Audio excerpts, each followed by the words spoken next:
Caminaba Siddhartha por la selva, dejando atrás la ciudad, y solamente una cosa sabía. Caminaba Siddhartha por la selva, dejando atrás la ciudad, y solamente una cosa sabía, que no podía volver, que la vida que había vivido por tantos años era ya cosa del pasado. Estaba llena de repugnancias hasta llegar a las náuseas. El pajarillo cantor estaba muerto. Esa muerte que él había soñado era nada menos que la del pajarito, que con sus gorjeos llenaba antes su corazón. Las redes de Sansara lo aprisionaban del todo, de todas partes se había atraído a sí mismo, muerte y náuseas, como la esponja que se impregna de agua hasta la saturación. Estaba lleno de tedio, de miseria, de desesperación y muerte. Nada agradable podía ya encontrar en el mundo, nada que pudiera brindarle placer y consuelo. Solo anhelaba una cosa, el olvido, descansar, morir. Si al menos un rayo le cayera encima, si por lo menos apareciera un tigre y se lo comiera, si hubiera un vino, un veneno que le hicieran olvidar, que lo hicieran dormir para nunca más despertar. ¿Existiría en algún lugar una inmundicia con la que no se hubiese contaminado? ¿Un pecado o una locura que no hubiese cometido? ¿Una mancha en su alma de la que él solo no fuese responsable? Era todavía posible seguir viviendo, de nuevo respirar, sentir hambre, comer, dormir, tenderse junto a una mujer. ¿No estaba este círculo agotado y concluido para él? Pensando en ello, Siddhartha llegó a la orilla de aquel mismo río caudaloso que años atrás había cruzado con la ayuda de un botero. Cuando aún era joven y llegaba de la ciudad de Gautama, vacilante, extenuado por el cansancio y el hambre, detuvo sus pasos justo a la orilla del río de sus recuerdos. ¿Con qué fin continuar su marcha en tal estado? ¿Hacia dónde dirigir sus pasos? Ciertamente ya no tenía meta alguna, solo un deseo quemante y doloroso: huir de la pesadilla que le obsesionaba, vomitar el desabrido vino que ingerido había, dar fin de una vez por todas a su existencia de aprobios y tribulaciones. Un cocotero se levantaba a la orilla del río, con el tronco inclinado hacia la corriente. Contra él se apoyó Siddhartha y se puso a contemplar el incesante correr del agua. A cada instante era mayor el deseo que sentía de quedar sepultado en el río, el terrífico abismo que ante sí se abría con estos deseos. Demasiado bien se ajustaba al profundo vacío de su alma. El fin ya había llegado: destruir su miserable vida, hacer pedazos esta carne infeliz y arrojar los restos a los pies de los sarcásticos dioses. He ahí el gran vómito que anhelaba: la muerte, la destrucción de ese molde que había terminado por odiar, que con sus despojos se alimentaron los peces, con los despojos de Siddhartha, de ese loco de alma prostituida y depravada, que devorase su cuerpo agotado y putrefacto, que en su cuerpo encontraron su sustento los cocodrilos y que se lo repartieron todos los demonios.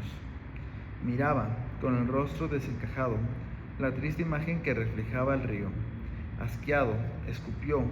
La intensidad de su agotamiento le aflojó los brazos para dejarse caer poco a poco en la profundidad del río y desaparecer. Se inclinó hacia adelante. Con los ojos cerrados iba resbalando hacia una muerte que lo atraía. En ese justo momento, en lo más hondo de su alma, en lo más distante de su miseria existencia, escuchó un ruido. No era sino una palabra, una sílaba, proferida como en un soplo por su propia voz. Era la palabra con la que se iniciaban y concluyen todas las invocaciones de Abrahama, el sagrado Om, plena perfección y presencia. Y en ese preciso punto en que los oídos de Siddhartha encontró eco esa voz, su razón se iluminó y comprendió la locura del desatino que estaba a punto de cometer. Por un momento quedó consternado.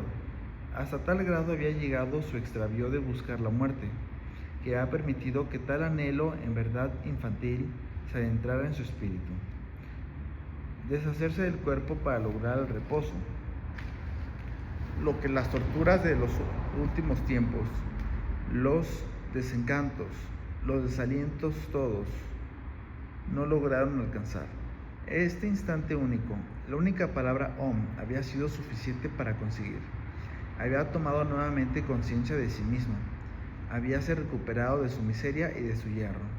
Om, se repetía, Om, mientras hacía memoria de la vida indestructible y de las cosas divinas. Pero, como la luz del relámpago, todo esto se disipó. Dominado por la fatiga, Siddhartha cayó al pie del cocotero. Apoyada la cabeza sobre unas raíces, quedó en profundo sueño. Durmió sin sobresaltos, sin sueños agitados, como no lograra hacerlo desde mucho tiempo atrás. Al despertar al cabo de varias horas, le pareció que muchos años habían transcurrido. A sus oídos llegaba el suave rumor de la corriente. No sabía dónde se encontraba ni cómo había llegado hasta ahí. Abrió los ojos, y grande fue su asombro al ver encima de él árboles y cielo. Recordó entonces dónde estaba y su huida, pero le fue necesario largo tiempo para ordenar sus ideas. Lejos, a gran distancia de él, a través de confuso horizonte, le pareció contemplar su posada. Ahora, para él, totalmente indiferente. Una vez recuperado, su primera impresión fue que su vida de pasadas épocas no era sino una vida anterior, de muy remotos días, una encarnación que antecediera al nacimiento de su yo actual.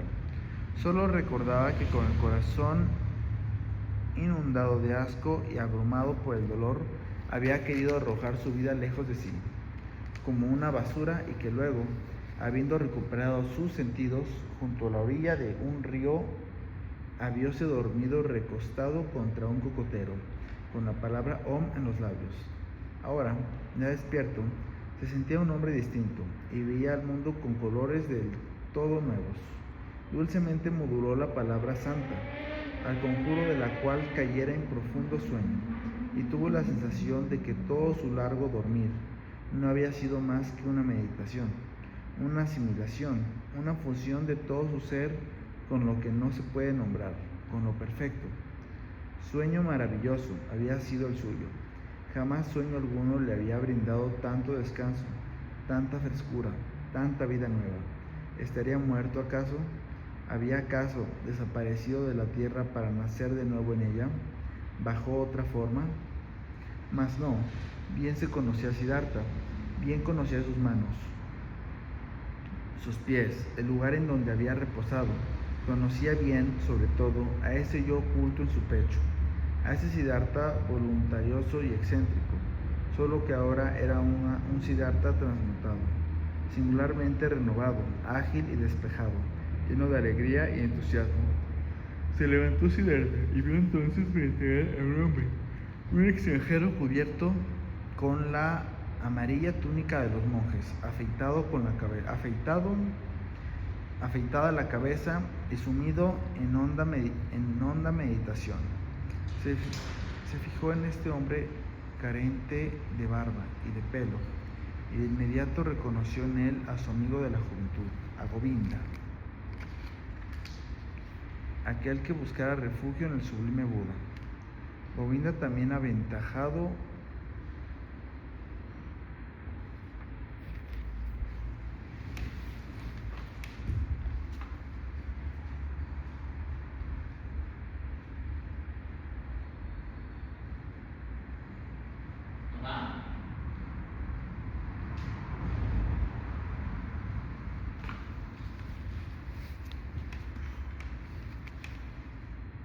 aquel que buscaba refugio en el sublime Buda. Govinda estaba aventajado, pero los rasgos de su rostro eran los mismos que expresaban, como antaño, fervor, bondad y afición a la meditación. Al sentir sobre él la mirada de Siddhartha, Govinda levantó los ojos y lo miró, pero Siddhartha diose cuenta de que no lo había reconocido. Govinda demostró contento al verlo ya despierto, pues evidentemente había estado ahí largo rato en espera de que abriera los ojos, no obstante que quien dormía era para él un extraño. He estado durmiendo, le dijo Siddhartha. ¿Qué es lo que tú haces aquí? Así es, has dormido, contestó Govinda. Pero imprudencia es dormir en este lugar tan concurrido por serpientes y bestias salvajes. Soy un discípulo del sublime Gautama, el Buda, el Sakyamuni, y al pasar por aquí con algunos de los nuestros te vi tendido, durmiendo en tan peligroso sitio. Traté de despertarte, oh extranjero, pero era tu sueño tan profundo que no lo logré y me separé del grupo para velar por ti, y también a mí, que debía cuidarte. Me dominó el cansancio y me invadió el sueño, cumpliendo así mal mi deber. Pero estando tú ya despierto, permíteme que me una de nuevo a mis hermanos. Sean para ti las gracias, Samaneo, por haber cuidado de mi sueño. Dijo Siddhartha: vosotros, discípulos del sublime, sois todos en extremo caritativos. Anda pues, ya que así lo deseas. Sí, extranjero, me voy. Que la salud siempre te acompañe. Gracias, Samaneo. Haciendo una inclinación, Govinda dijo: adiós. Adiós, Govinda, fue la respuesta de Siddhartha. El monje se detuvo y preguntó: oh, extranjero, perdóname, ¿cómo es que sabes mi nombre? Siddhartha, con la sonrisa en los labios, dijo: oh, Govinda, te conocí en la cabaña de tu padre. A tu lado estuve sentado en la escuela de los brahmanes, en las ceremonias de los sacrificios. Samaneos fuimos los dos hasta el día en que en el bosque de Jetavana buscaste refugio en la doctrina del sublime. Siddhartha, tú eres Siddhartha, fue la exclamación de Govinda. Bien te reconozco en este momento y no puedo comprender cómo no te había reconocido antes. Bienvenido seas, oh Siddhartha, feliz me hace el verte de nuevo. También mi corazón se llena de regocijo, Govinda. Has velado mi sueño y te reitero mi agradecimiento. Si bien no era necesario cuidar de mí, pero ¿hacia dónde vas, amigo mío? Ciertamente no voy hacia sitio alguno. Nosotros los monjes estamos siempre en marcha. Mientras permanece esta hermosa estación, andamos nosotros de un lado para otro, sujetos a nuestra regla. Predicamos la doctrina del Buda, recibimos limosnas y continuamos nuestro camino sin cesar. Pero tú, Siddhartha, ¿hacia dónde vas? Siddhartha contestó: cosa igual sucede conmigo, amigo mío. Yo voy siempre, pero sin ir a parte alguna. Peregrino soy. Govinda dijo: que siempre estás en camino, que eres un peregrino, tal cosa dices, te creo. Sin embargo, y perdóname, oh Siddhartha, en nada te asemejas a un peregrino. Vistes como visten los ricos, calzas como calza la gente distinguida. Tus acicalados cabellos tampoco son propios de un peregrino o de un samaneo. Razón tienes en decirlo, amigo mío. Justo esta observación y me di cuenta de que nada escapa a tu mirada. Pero no te he dicho que fuera yo un samaneo, sino que de continuo estoy en camino, al modo de los peregrinos. Así es ciertamente, a modo de los peregrinos, repitió Govinda, mas son bien pocos los así trajeados, los que tal calzado llevan o lucen semejante cabellera. Yo, peregrino desde hace tantos años, jamás encontré otro como tú. Lo creo, mi buen Govinda, y es que hoy, por primera vez, has encontrado un peregrino de esta guisa. Ten en cuenta, amigo mío, que el mundo que contemplas está en constante transformación. Nuestra ropa, nuestros peinados, nuestros cabellos y hasta nuestro cuerpo cambian. Bien sé que he visto como hombre rico. Peino como la gente de categoría y como peinan los disolutos. Sí, pues también yo he sido uno de ellos. Y ahora, Siddhartha, ¿qué eres? Yo mismo lo ignoro, Govinda, como tú lo ignoras. Camino hacia rumbo desconocido. Rico era, ya no lo soy más. ¿Qué he de ser mañana? No lo sé. Tus riquezas, ¿las has perdido? Las perdí, o mejor dicho, renuncié a ellas. Se desprendieron de mí a toda velocidad. Oh, Govinda, da vueltas la rueda de las transformaciones. De Siddhartha el brahman, de Siddhartha el samaneo, de Siddhartha el opulento. ¿Qué ha sido? Rápido pasa todo, oh Govinda, bien te has de dar cuenta de ello. Por largo tiempo Govinda contempló con dudosos ojos al amigo de su infancia. Lo saludó después como se saluda a las personas de alta categoría y prosiguió su camino. Siddhartha, con alegre rostro, vio alejarse a su siempre fiel amigo, a su vacilante amado y Govinda. Su maravilloso sueño lo había colmado de tanta felicidad que se le hacía imposible no amar a alguien o a algo. Siddhartha, con alegre rostro, vio alejarse a su siempre fiel amigo, a su vacilante y amado Govinda. Su maravilloso sueño lo había calmado de tanta felicidad que se le hacía imposible no amar o a alguien o a algo. El sortilegio que él obró cuando dormía lo llenaba ahora de amor y de alborozo hacia todo lo que veía, y le pareció que la raíz de todas sus viejas dolencias estaba en su incapacidad de amar. Sonriendo, Siddhartha contemplaba al monje que se alejaba. Si bien era cierto que con el descanso había recuperado las fuerzas, el hambre lo asediaba. 2 días habían transcurrido sin probar bocado, y muy distantes se hallaban aquellos tiempos en que bien podía burlarse de su cuerpo sin sufrir. Compungido y a la vez alegre, recordaba el pasado. Recordaba cómo en pasados días habíase vanagloriado ante Kamaswami de saber 3 cosas: sobrellevar el hambre, aguardar y pensar. 3 artes eran estas que aprendió en su laboriosa y dura juventud, y que constituían toda su ciencia, su riqueza y su fortaleza, su poder, su más sólido sostén.